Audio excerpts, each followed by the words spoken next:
Hello, everyone, and welcome to the CricBlog Podcast. Today, we are privileged to have a wonderful guest with us. I personally consider him to be one of the more underrated analysts on Twitter, and I'm pleased to say he's shaking his head. He's very humble, but that's my view, and I think it's true.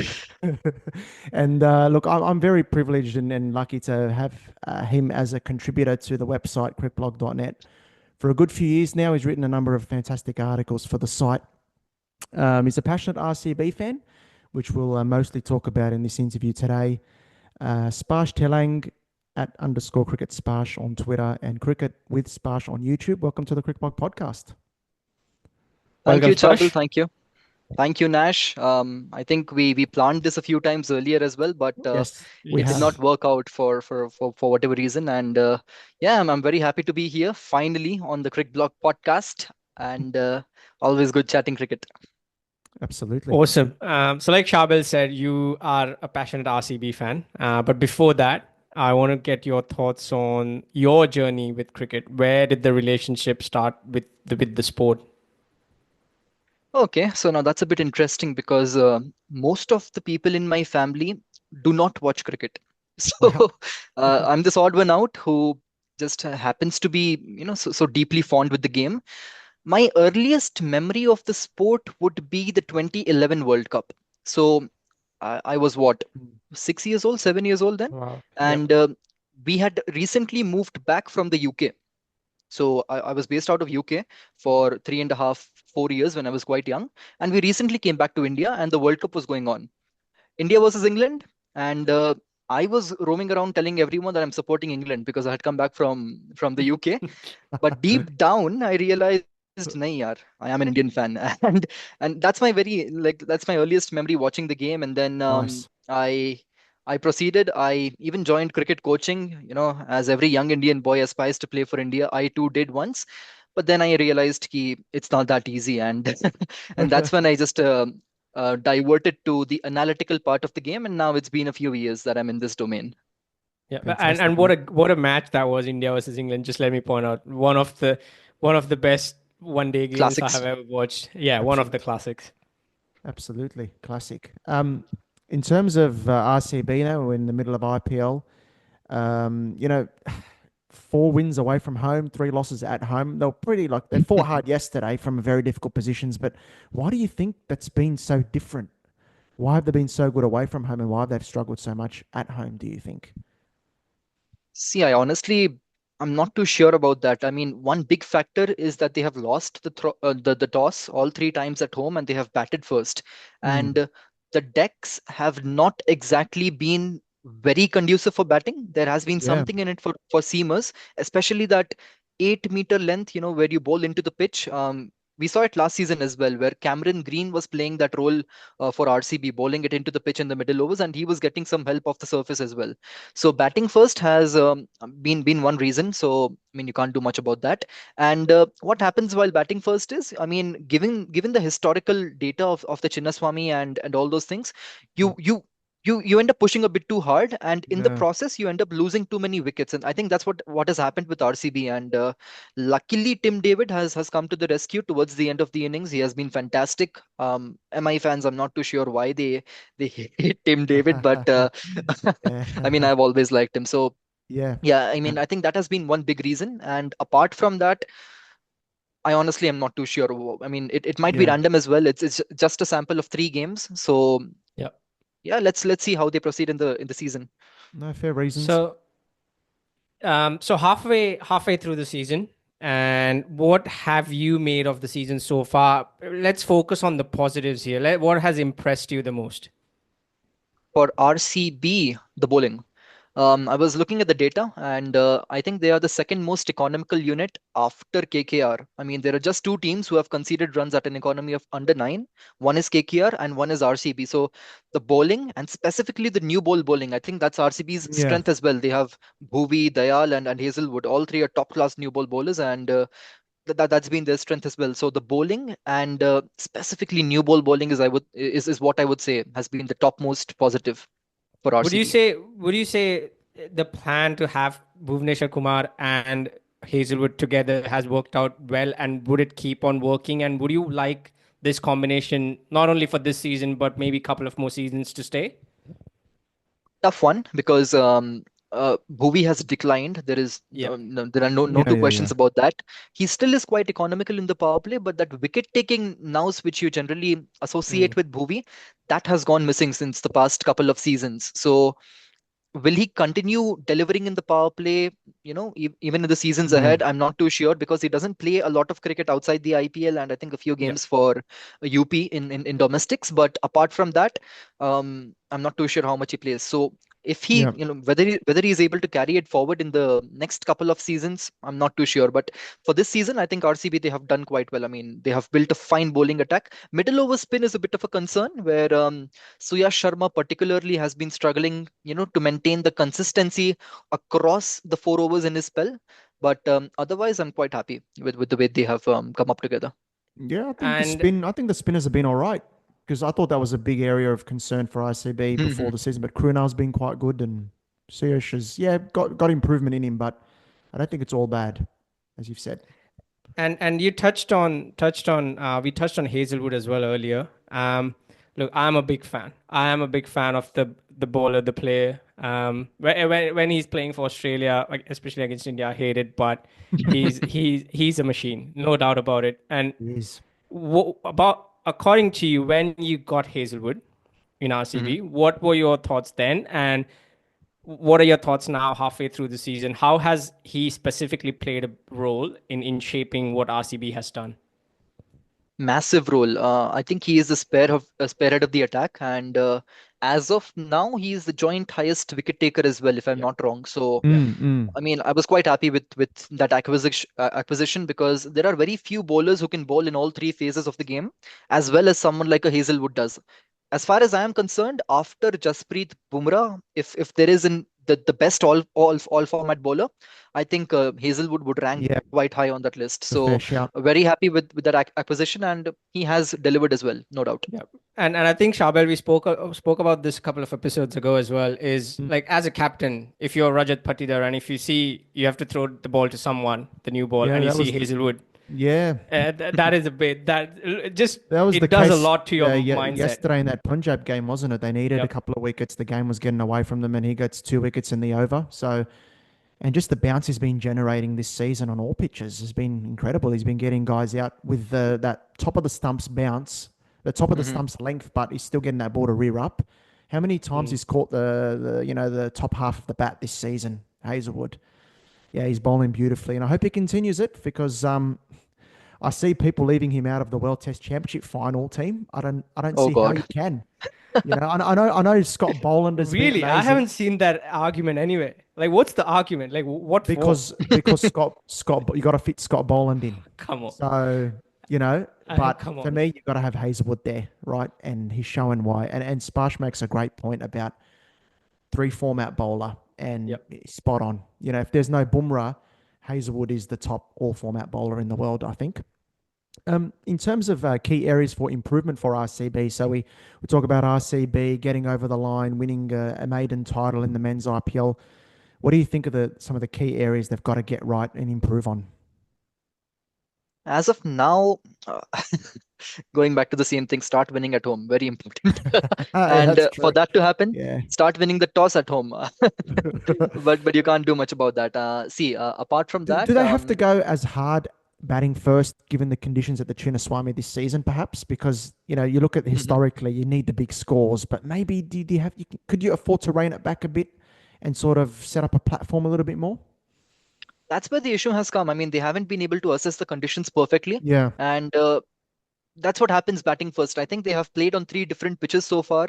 Last game, rain curtailed game, pitch undercover, so seam swing. I mean, everything was happening, and that has been a challenge. And I think this is where they actually, as you said, they need to reassess their plan and probably tone down a bit. And especially someone like a Virat Kohli over here, he becomes quite important for the team. Yeah. Yesterday, I felt like when they were 3 down, I think before Jitesh came, or even after, in any case, before Krunal Pandya came, they should have subbed in Devdutt Padikkal, but they did not do that. And yeah, they just collapsed. And one area of improvement that I'm looking at is flexibility in the batting, which they have not shown at all this season. Yeah. I mean, I've kept making this point. I even wrote this in the CricBlog piece, which I wrote for RCB, that you need to be flexible with the batting, and especially with Livingston and Jitesh Sharma's positions.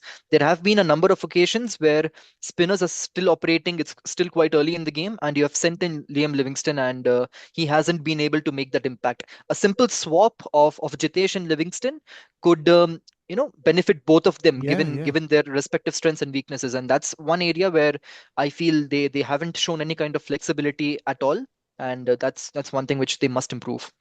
I mean, we spoke. You spoke about Virat Kohli. The guy is in his what 18th year as international cricketer, and his importance just keeps on rising. His importance to the team, to the captain himself, and I saw a few days ago. He was running. He ran a really tight two and got pain in his chest, and Oh God. everyone on Twitter started going, please take care of your health, please eat the health first, and all that.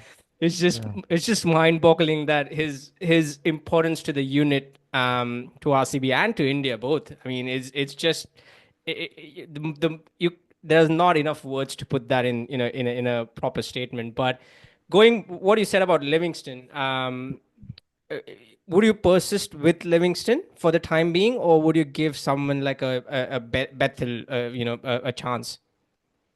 It's quite interesting. Liam Livingston, he came into the IPL with pretty much no form, but I still felt like maybe the Chinnaswamy would help him revive his form, but nothing has worked out so far. Um, See, there is the option of backing your players, which is probably the way they will go, as far as how I have been able to read them. But at this point, I won't mind Jacob Bethell coming into the side, because, like I said, they haven't shown that flexibility. And if Livingston is batting up the order, then you might as well go with Bethell, because his skill set against spin, left-handed player and all Yeah. that, it will be quite handy. But one thing where they might miss out is the sixth bowling option. I understand that Bethell can bowl, but Yeah. Livingston, he gives you a bit more flexibility, since he can bowl, both off spin and leg spin. So Yeah.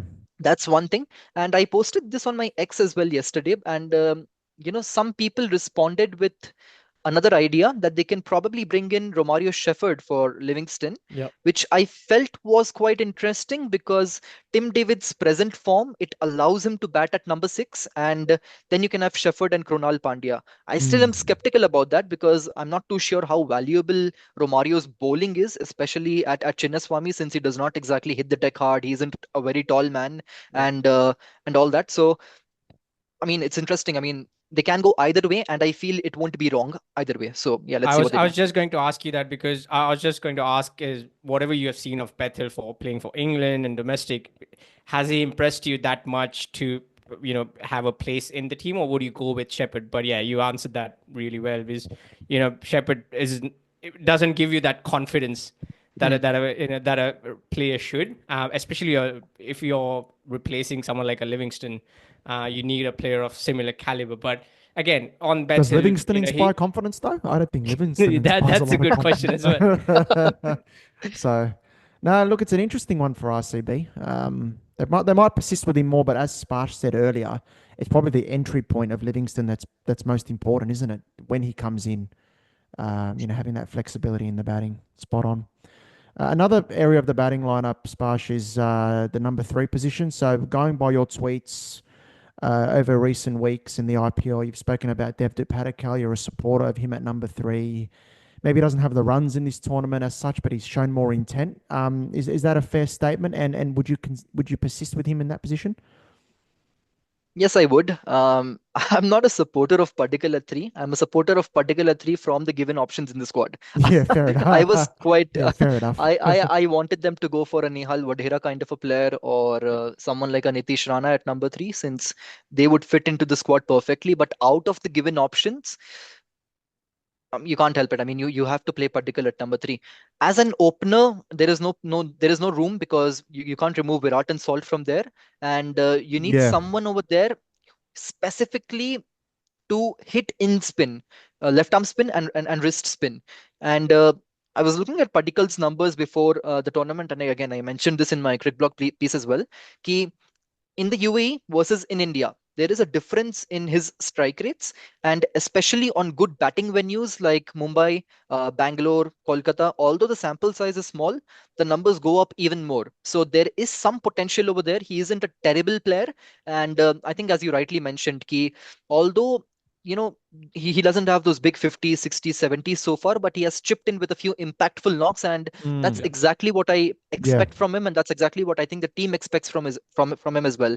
Ian Bishop, I think he made this point in commentary as well, that although he doesn't have these scores, but he's batting with intent, and that's a very fair assessment. And Yeah. as I have said multiple times, he will play a quietly pivotal role for RCB this season at number 3. Look, I think from a purely speaking from a cricketing point of view, Padikkal is still young. He's 24. He's still got a lot of time ahead. Even speaking from an Indian perspective, I do see him in that team at some stage in the next few years, and having that experience in such an already experienced batting lineup, especially when you're batting with Virat Kohli and you get a chance to bat with Livingston and Tim David, you get that sort of knowledge and information bombarded onto you in such a high sort of pressure environment. Mm. I think it does wonders for you. So I hope RCB are planning on having Padikkal in the long run as well, because having him around that RCB unit will do him his Yeah. career. I think it will give him a wonderful chance in the future. And I Yep. don't think he's a terrible player as well. I mean, he has Oh long yeah, livers. He is powerful. Decent technique. I won't call him, picture perfect, but there is potential over there. And Yeah. Yeah. I Yeah. think he played a test in Australia as well, where yeah, he did not get those runs, but he looked quite okay. And he yeah. He kind played of in played that. Perth. Yeah. Yeah, he Yeah. played Yeah. that He played that Perth. difficult phase where he faced the new ball bowlers, and he was quite okay. He looked decent. So there is potential over there for sure. He looked Yeah. like he belonged there, so I would Hmm. Yeah. Yeah. Yeah. that's a better way of putting it. And I think he played in Perth, which Yeah. is He did. traditionally a fast, bouncy pitch. And Yep. it, from Mary, he actually, like Sparsh said, he did do well. So, yeah, and I think with that, let's move on to the captaincy. We spoke about Rajat Patidar, the captain. It has come like there has been a lot of praise for him for his captaincy. I Mhm. mentioned having Hazlewood as the bowler, you got Virat Kohli as the batter. It has to give you a lot of confidence as captain just going onto the field as well. So what has impressed you about the captain so far, and what areas are there for him to improve on? First season leading RCB, huge expectations, huge Mm. pressure. Yeah. So from that point of view, I think he has been quite fine. I won't complain too much. He comes across as a very instinctive captain to me. I'm not too sure how many data-driven decisions he makes, and I mean, we can't even get to know that. But at least from the outside, he comes across as a very instinctive captain.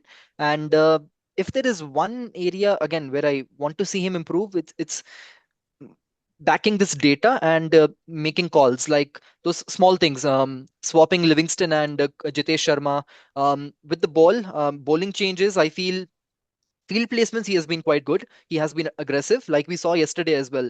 There were two, three people standing at that point region, stopping that single, and Yeah. Yeah. Yeah. he has been quite good. But bowling changes, I feel like there have been a few occasions where he has messed them up a bit. But he's a new captain, so I can't complain too much.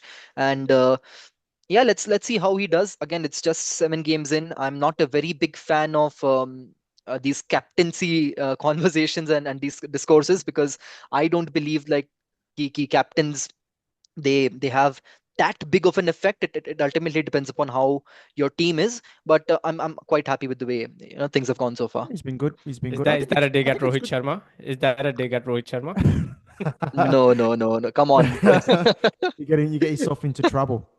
But I don't think it's bad at all to be having that instinct as well, to balance data-driven decisions with instinct as well. I Mhm. think gut feel is important out there for a skipper as well. But in terms of the IPL as a whole, apart from RCB, which team or teams have impressed you the most, and who do you think are the top contenders for the title this season? Top contenders for the title. I think we will see a new winner. Now, Yeah. whether that is RCB, DC, or Punjab, I don't see Lucknow going all the way. but one of these three. I mean, they have played so Actually, well. actually, you've given him an easy question. Let's start with your playoff teams. Let's start there. Let's start with your 4 playoff teams. Oh God, now that's tough. I see Delhi making it. Yep.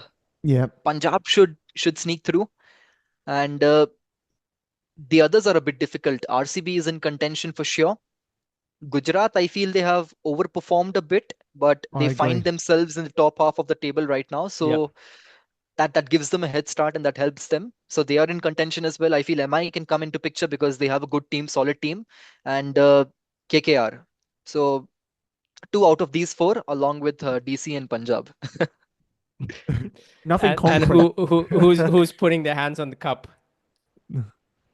New winner. I mean, see, Yep. I think Dhoni mentioned this once. Ki the aim is to play, make it to the playoffs, and then it's a bit of a lottery that what Yeah, happens on yeah, the yeah. particular day. Luck comes into picture, multiple things. One bowler having a good day, one batter having a good day, and things change. So I don't generally make these title predictions, but top 4, I mean, yeah, that's how I see them lining up. Yeah. And Fair I enough. think the biggest change that IPL as a tournament has done, which I really am in favor of, as the finals format, which they changed a few years ago. I think if you speak about semifinals, you play once and you then go on to the final. That gives you more of like a lottery Yeah, yeah, yeah. chance. But with this, Hmm. if you finish first 2, you get one more chance. I think that's really good. It's a good reward. Yeah. The Yeah. It's aim a is good. to finish in the first 2. That's it. And I think, Yep. yeah, I do have. I don't think MI will be there. I'm saying that right now. I don't think I've said MI it will on be our there. podcast that if there's one team that from outside the top 4 now that can go and make it, it's MI. I think they're well placed, and it seems like they're maybe getting their act together. It's maybe a bit early to say, but they're putting 2 very good performances in a row. They've just got a lot of bases covered. Definitely. They look a good side, and there's no Very good. excuses, right? Yeah, so they're the team that could definitely make a run and make the playoffs, and they can cause a lot of problems in the playoffs if they peak at the right time. But yeah, you got the guy in the MI jersey, very pessimistic over there. Exactly what I wanted to say. It's just Nash being pessimistic as an MI fan, I nothing think else. so. I I think mean, so. look, I've been watching Indian cricket since the 90s. If that has taught me one thing, it's that you can't get your hopes too high. You can't get your hopes too high. You have to keep them just a bit low, just a bit low, so It's you're not not even. It's not disappointed even too the much. hopes have been low. It's like no chance, no chance, can't happen. But We'll see. look, as I said, I don't even think Bumrah should be playing, first of all. But he is, and but that's a whole another topic. And look, I'll still back it. I don't think MI will be there, but I do think DC and Punjab have a really good chance to Yeah, I win think this series. they both look good, and Punjab finding ways to win from anywhere. That's a very very good sign. I They think look it's good. just for Punjab. It's Iyer and Ponting, that the combination there. I think that has the potential to do wonders. It does. It does. And this is Punjab without Maxwell firing, so Exactly, it's incredible. exactly. Yeah, And Max. I said in the last episode, Sparsh, is that if there is one person who can bring the best out of Maxwell, or if there are 2 people, it's Iyer and Ricky Ponting. I mean, it was Virat Kohli at RCB. We know what he did, but if there's anyone here, it's Iyer and Ponting. I think hopefully Maxwell gets going soon, and Yeah, they dropped him I don't know. yesterday, so I As was of now, never a he's fan dropped. of Yep. Punjab. Yeah, I was never a fan of Punjab, but for this year somehow I I do they have a look good. soft spot for them. Yeah. They look good. Um, Sparsh, in your view, like have there been particular players that have been surprise packet for you in this tournament that performed much better than yourself or anyone would have expected? A couple of names come to my mind. Number 1 is Mitchell Marsh. Um, Yeah, he, yeah, he pretty much had done nothing in the IPL before the season. I think yeah, yeah, Delhi fans would be cursing him because he, yeah. he was quite atrocious for Delhi. But now in Lucknow, I mean, he's found some incredible form, giving them the starts. And I feel Lucknow also have overperformed just a bit. And Yep. a big reason behind that is Mitchell Marsh ka form. So Mitchell Marsh is one guy who comes to mind. Prasidh Krishna, I'm not too sure I can call this someone overperforming, but exceeding expectations because He has bowled with much better line control this season. We all know he had potential. He can hit the deck hard, tall guy. Yeah. And this season, finally, he is living up to the potential. I think he just took a couple of wickets today as well, like at the Yeah, he's time got of this 4 at the recording. moment. Oh, he's got four. Yeah, he's Damn. got So I think 4. he has Yeah. the purple cap with him right now then. So he Mm. definitely has been incredible. I think CricViz also put out a tweet recently that he has been the best pacer so far this edition. So Prasidh Krishna, Mitchell Marsh come to mind. Um, in terms of domestic talents, this guy. Digvesh Rathi, he has Yeah, I agree. impressed me quite a lot. He I gets that agree. extra bounce, which is leading batters into the false shots. A bit like Varun Chakravarti, I said this very early in the tournament, and he seems to be having good control as well. So yeah, these are a few names which come to my mind impromptu. Nice. And contrary to that, which players have disappointed you the most? Like you were expecting a lot this season, Maxwell being one, obviously, but So, anyone else, like especially speaking from a potentially India player point of view, could have been really great in the next 12 months for India as well if he could have performed in the IPL this season. Mm, uh, Probably Riyan Parag comes to mind. He mm, hasn't lit the IPL up so far, and Mohammad Shami, yeah, Mohammad Shami. yeah, He has been quite terrible with the new ball, and I think we all expected better. But Yeah. yeah, definitely. I mean, and it's a bit of a concern as well because India are going to England, and you need Shami in form. I mean, although he hasn't had a good record in England, you know, over 3 or 4 tours so far, but he still is an integral part of the team. Yeah, So Mohammad Shami's yeah, form has been a major concern. yeah. Good thing you mentioned before we go on the last couple of questions. Good thing you mentioned Riyan Parag. One player I wanted to touch and get your thoughts on is he burst onto the scene as this, player with a kind of like Shreyas Iyer-esque attitude of having that dog in him, or at least projected to, but it hasn't gone to plan for him in terms of his entire career. Where do you think the improvement lies, and is it off the field, on the field? What are your thoughts on him as a player? I like him. I've always liked Rian as a player. I think last season he had a pretty good season, right? He He did. scored 500 plus runs or something, batting at number 4 for RR, and then he also broke into the national team. Yeah, So Indian side. yeah, but this season, I mean, he hasn't looked terrible batting in the middle. He has got off to a few starts as well, but he hasn't been able to convert them. Yes. Obviously, there has been, that discussion about whether Riyan should be batting ahead of Nitish Rana or whether Nitish Rana should come ahead of Riyan Parag. There has been some deliberation over there from Ara's point of view. But see, I think there is immense potential over there. He is one of the few guys who is quite comfortable of short lengths, even at high pace. He can, hit the deck bowling, and he can obviously bowl a few overs of spin himself. So definite potential over there. What's going wrong? I can't put a finger right now on what's going wrong. I think delving deeper into more advanced data will give us some picture about what exactly is going wrong, whether if Mm, he, there is certain length or certain speed or certain kind of deliveries he's struggling Yeah. against, which I'm not too sure right now. Off field reasons, see, I mean, we can speculate as much as we want, Yeah. but I mean, yeah, there is no what do you say, justification, or what's the word, you can't prove it, is what I want to say. Yeah, yeah, So yep. yeah, yeah. maybe it's but me moved around a bit. He's very good at number 4. And I remember in the Syed Mushtaq Ali Trophy before last IPL, he was so good at number 4. That's where the Royals batted him last season. He had a great year. They've moved him to 3 this year, 4 again. I think just got to settle with him at 4. That's Mhm. where he's most comfortable.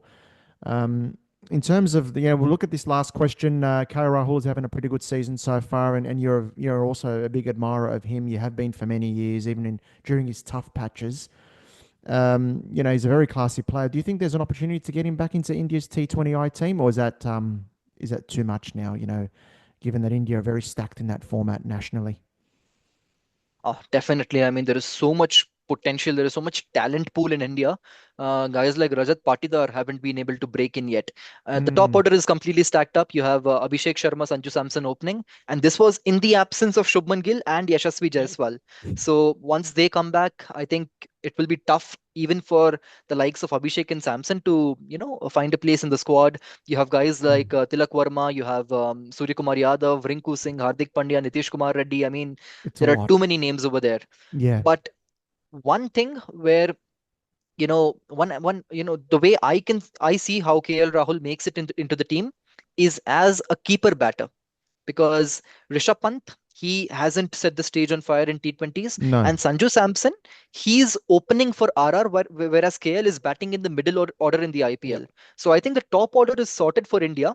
You have guys like Gill, Abhishek, and Jaiswal, Tilak Verma, Surya Kumar Yadav, who can bat in the top three, and I don't see how Samson fits in over there. So there is potential as a wicket keeper batter Yep. for KL Rahul in the T20I team. Now, I don't care whether he bats at number 4, 5, or 6, but somewhere over there, because India, I don't think they are looking at T20s as a position game anymore, which I feel is the right way to go as well. Somewhere in the middle. And as a keeper batter is how I see KL Rahul fitting into the team. And Mm. if he continues, batting the way he has batted in the IPL so far, quite promising signs. Even today, he got 22 of the first 10 balls he faced. So the intent is back. He's shaping up to play those big hits. And yeah, that's how I feel how he can sneak into the team and potentially even be a candidate for the World Cup next year.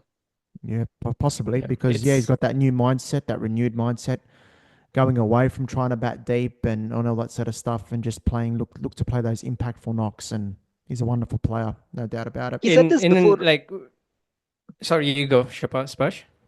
Yeah, I was just saying there was a time when he said striker rate is overrated, Yeah. and before the season, or I think after the first couple of games, he said something like T20 is all about hitting boundaries. So there is a definite mindset change over there, and For sure. it's. I mean, I'm quite happy to see that. Definitely.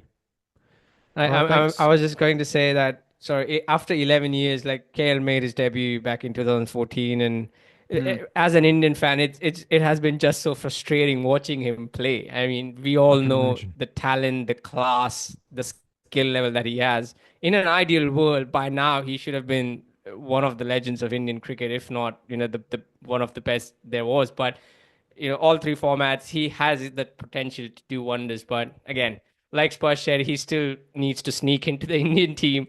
And I think that has been frustrating. But every Indian, at least that I talk to on, has a really soft corner for KL Rahul, and we want to see him, do good, bat well, for India as well, and for in IPL as well. So I think he's a classy player. Hopefully he does well in the remainder of the season and for India as well.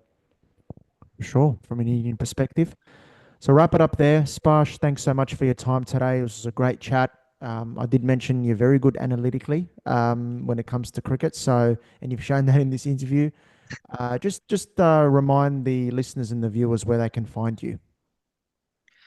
Yeah, so you can follow me on my X, formerly Twitter, @_cricket Sparsh. I respond to all DMs. My DM is open, so if you want to have a chat over there, I'm open. And you can also subscribe on my YouTube, which is Cricket with Sparsh, wherein I have recently started posting some vertical form content, short reels, and Yep. yeah, let's see how that goes. So that's where you can find me. And thank you so much for having me over here, No both worries, of mate. you. Was a pleasure, and hopefully we can do this more often. For sure. Now Absolutely. it's been a long time coming, and I'm glad we did it. Thanks for your time, mate, and thanks, Nash.